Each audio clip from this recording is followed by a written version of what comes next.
নমস্কার, শুভেন ডায়েরিতে আপনাদের স্বাগত। কলকাতা ফুটবল লিগের ইতিহাসে এই প্রথম ডার্বি ম্যাচ হতে চলেছে নদিয়ার কল্যাণী শহরে, এবং এই ডার্বি ম্যাচ ঘিরে রাত পোহালেই যে ডার্বি ম্যাচ কল্যাণীর এই সবুজ গালিচায় হবে, তার জন্য কিন্তু কল্যাণী স্টেডিয়াম পুরোপুরি সেজে উঠেছে। জানেন, এই মুহূর্তে নিম্নচাপের জেরে, গভীর নিম্নচাপের জেরে যেমন কলকাতা ভাসছে বাংলার বিভিন্ন জেলা। ফুটবল প্রেমীদের মধ্যে প্রশ্ন, ডার্বিটা আদৌ হবে কিনা তা জানার জন্য অপেক্ষা তো করতেই হবে। তবে আবহাওয়া দপ্তরের একটা সুখবর আছে, যেটাতে কিছুটা হলো স্বস্তি মিলবে ফুটবল প্রেমীদের। তা হলো শনিবার দুপুর থেকে নিম্নচাপের প্রভাব কিন্তু কিছুটা হলেও কমতে পারে। এবারের এই ডার্বি ঘিরে আইএফএ নানা রকম পরিকল্পনা করেছিল। এই ডার্বিটাকে মডেল ডার্বি হিসাবে মানুষের সামনে একটা নতুন কিছু ভাবে তুলে ধরার। সেই ক্ষেত্রে কিছু ভাবে সফল, কিছুটা ক্ষেত্রে অসফল। সেই অসফল হওয়ার ক্ষেত্রে আইএফের কোনো ভুল নেই, কারণ কিছু নিরাপত্তার প্রশ্নে আইএফএকে পিছিয়ে আসতে হয়েছে ওই পরিকল্পনা থেকে। যেমন এই স্টেডিয়ামের দুপাশে দুটো ফ্যান পার্ক তৈরি করার পরিকল্পনা ছিল আইএফএর, কিন্তু পুলিশ আপত্তি করাতে দুটো ওয়েটিং জোন তৈরি হয়েছে। ওইখানে কিছু খাবার পাওয়া যাবে, যেগুলো দর্শকদের বা ফুটবল প্রেমীদের পয়সা দিয়ে কিনে খেতে হবে। যেরকম গ্যালারিতে, প্রত্যেকটা গ্যালারিতে খাবার পাওয়া যাবে, ফুটবল প্রেমীরা খেলা দেখার মাঝখানে ওই খাবার কিনে খেতে পারবেন। এবং সবচেয়ে যেটা বড় দেখা হয়েছে, যে এই স্টেডিয়ামে বিভিন্ন ব্লকে মেডিকেল টিমের একটা করে থাকছে, প্রত্যেকটা ব্লকে একটা করে মেডিকেল টিম থাকছে, যেখানে ফুটবল প্রেমীরা কোনোভাবে অসুস্থ বা আহত হয়ে গেলে যাতে খুব শীঘ্রই তাদের চিকিৎসার ব্যবস্থা করা যায় তার ব্যবস্থা রাখা রয়েছে। শুদ্ধ বিশুদ্ধ পানীয় ফুটবল প্রেমীরা যাতে পান তার ব্যবস্থা রাখা রয়েছে। এবং সর্বতোভাবে কল্যাণী স্টেডিয়াম কর্তৃপক্ষ চেষ্টা করছে যে এই ডার্বিটা যেহেতু প্রথম কল্যাণী শহরে হয়েছে, সেই জন্যে কল্যাণী পৌরসভা এবং কল্যাণী স্টেডিয়াম কর্তৃপক্ষ চাইছে যে এই ডার্বি ম্যাচটা সফলভাবে সংগঠন করে নদিয়াকে যেরকম পরিচিতি তুলে ধরবে, কল্যাণীকেও সারা বাংলার মানুষের কাছে প্রমাণ করবে যে তারাও পারে এই ধরনের হাই ভোল্টেজ ম্যাচ সংগঠন করার ক্ষেত্রে। এবার আমরা দেখে নিই, আইএফএ সচিব ইতিমধ্যেই মাঠ পরিদর্শনে আছেন এই স্টেডিয়ামে রূপকার এবং প্রাণপুরুষ নীলিমেশ রায়চৌধুরী। আমরা কথা বলে নেব তাদের সাথে। নমস্কার, এই মুহূর্তে আমাদের সঙ্গে রয়েছেন আইএফএ সচিব অনির্বাণ দত্ত। রাত পোহালেই মহরণ, বাঙালির ডার্বি, চির আবেগের ম্যাচ। যতই জুনিয়রদের নিয়ে এই ম্যাচ হোক, আবেগ কিন্তু কোনো অংশে কম নেই। সেজে উঠেছে কল্যাণী স্টেডিয়াম। তার আগের দিন মাঠের সমস্তটা পরিদর্শন করতে এলেন এবং দেখে কতটা সন্তুষ্ট?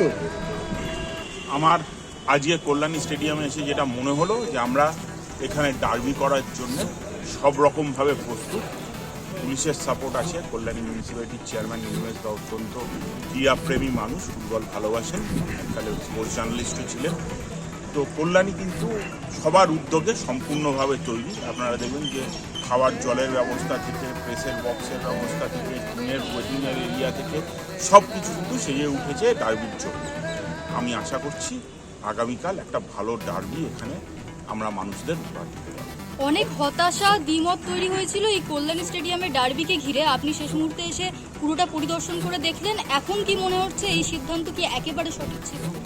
দেখুন, আমাদের ডার্বির জন্য যা প্রয়োজন, যেভাবে আমরা করতে চেয়েছি সেইভাবে কিন্তু কল্যাণী সম্পূর্ণভাবে প্রস্তুত। এবং কোনো কাজ করতে গেলে সেখানে চ্যালেঞ্জেস থাকে, সেটা কোনো নতুন কাজ হয়, সেখানে চ্যালেঞ্জেস থাকবেই। সেই চ্যালেঞ্জটা অতিক্রম করাই আমাদের কাজ, এবং তার জন্যে এখনও অবধি যা দরকার মনে হয়েছে আমরা করেছি। হয়তো কাজটা করার সময়ও কিছু চ্যালেঞ্জেস আসতে পারে, সেটা তখন ফেস করতে হবে। কিন্তু আমার মনে হয় এখনও অবধি যেভাবে জিনিসপত্র এগোচ্ছে, সব কাজকর্ম দিয়েছে, যেভাবে আমরা বিফোর টাইম পুরোটা রেডি করে ফেলতে পেরেছি, আমার মনে হয় ডার্বি স্মুথলি। জয়দা, 19 তারিখে ডার্বিটা হওয়ার কথা ছিল। শেষ লগ্নে এসে আপনি ম্যানেজ করেও ফেলেছিলেন 19 তারিখ ম্যাচটা হওয়ার জন্য, কিন্তু পরবর্তীতে টিকিটের যেহেতু বিক্রির একটা সমস্যা হতে পারে সেজন্য আপনি ম্যাচটা পোস্টপন করেন 1 সপ্তাহ। এটা কি মনে হচ্ছে যে সাপে বড় হলো? দেখুন, আমরা যদি আগে পেতাম হয়তো আগে টিকিটটা বিক্রি হয়ে যেত, আমরা পারমিশনটা একদম শেষ মুহূর্তে পাচ্ছিলাম। তো আমার মনে হয়েছিল যে এরমভাবে ডার্বিটা করলে দর্শকদের জন্য চ্যালেঞ্জ হবে এই টিকিট জোগাড় করা, এই ডার্বিতে আসা।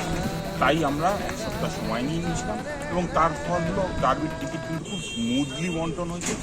অনলাইনে সব টিকিট আমরা অনলাইনের মাধ্যমেই বিক্রি করেছি এবং পুরো টিকিটটা বিক্রি হয়ে গেছে।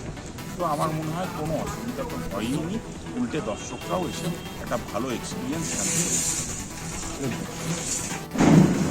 আবার শুরু করছি। এই কল্যাণী স্টেডিয়াম বহুদিন ধরে সুন্দর মাঠ উপহার দিয়েছে ফুটবলের জন্য। আই লিগের ম্যাচও হয়েছে, আই লিগ 2 হয়েছে, কলকাতা লিগ হয়েছে। নবরূপে নির্মিত কল্যাণী স্টেডিয়ামের অন্যতম উপহার আপনি। সেই জায়গায় দাঁড়িয়ে আপনার স্বপ্ন ছিল ডার্বি ম্যাচ একটা এই মাঠে হোক, রাত পোহালে সেটা হতে চলেছে। কতটা আপনি সন্তুষ্ট? দেখুন, ডার্বির আয়োজক হতে পারা তো সন্তুষ্ট থেকে কি আনন্দের ব্যাপার।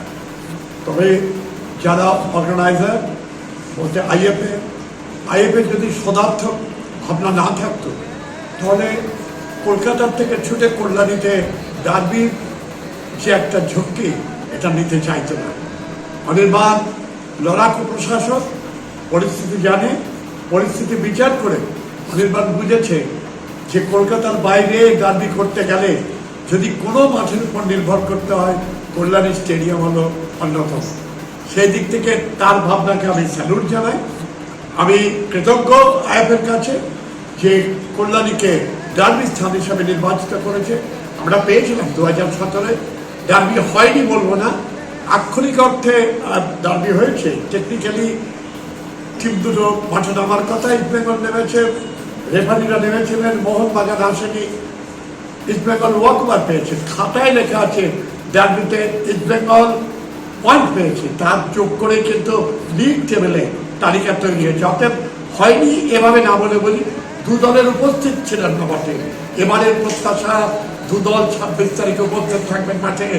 ডার্বি সত্যিকারের চলমান ডার্বি আমরা দেখতে পাবো এই 26।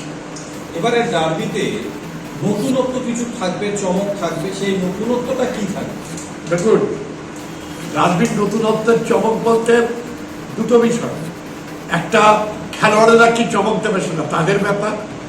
ডার্বির আগের ডার্বিগুলোতে খেলোয়াড়রা তাদের যে ভূমিকা ছিল খেলার মধ্য দিয়ে সেই স্নায়ুর চাপে ভুগে রথী মহারথীর খেলার যে একটা সংঘর্ষ তাকে ঠিক মতো পরিমাপ করতে না পারার যে একটা অবস্থা, সেইটা হতে পারে একটা জিনিস। সেটা আমরা নই, আমরা হচ্ছে মাঠের বাইরে মাঠকে সাজানো। দেখুন, শুরুতেই একটা চমক আইএফএ দেখিয়েছে। ভারতবর্ষের ইতিহাসে কোনো ক্রীড়াঙ্গনে টিকিট ছাড়া মুঠো ফোনের উপর নির্ভর করে মাঠে ঢুকবে দর্শকেরা। এক ঐতিহাসিক সিদ্ধান্ত। লাইনে দাঁড়িয়ে ঘন্টার পর ঘন্টা দাঁড়িয়ে থাকতে হতো, ঘন্টার পর ঘন্টা দাঁড়িয়ে থাকতে হতো এবং ভেতরে ঢোকার পর তাদেরকে টিকিট ছেড়াছড়ি ইত্যাদি প্রভৃতি করতে হতো। সেইটা কিন্তু এই যেহেতু মুঠো ফোনের ভেতর দিয়ে টিকিট আসছে, কোনো প্রিন্টেড টিকিট বাইরে আসবে না, সম্পূর্ণ কিউআর কোডের ভিত্তিতেই আপনাকে মাঠে ঢোকার অনুমোদন দেওয়া হবে। এক অভিনব চিন্তা। ক্রিকেট মাঠে হয়নি, টেনিস মাঠে হয়নি, ফুটবল মাঠে প্রথম, এবং তাও আইএফএ লিগের ডার্বি ম্যাচে। ভবিষ্যতে ভারতীয় অন্য ক্রীড়া প্রশাসকেরা এই পত্রগুলো সম্ভব হবে, এটাই আমার ধারণা এবং প্রত্যাশা। শুভেন ডায়েরি দেখতে থাকুন, ভালো লাগলে সাবস্ক্রাইব করুন, শেয়ার করুন।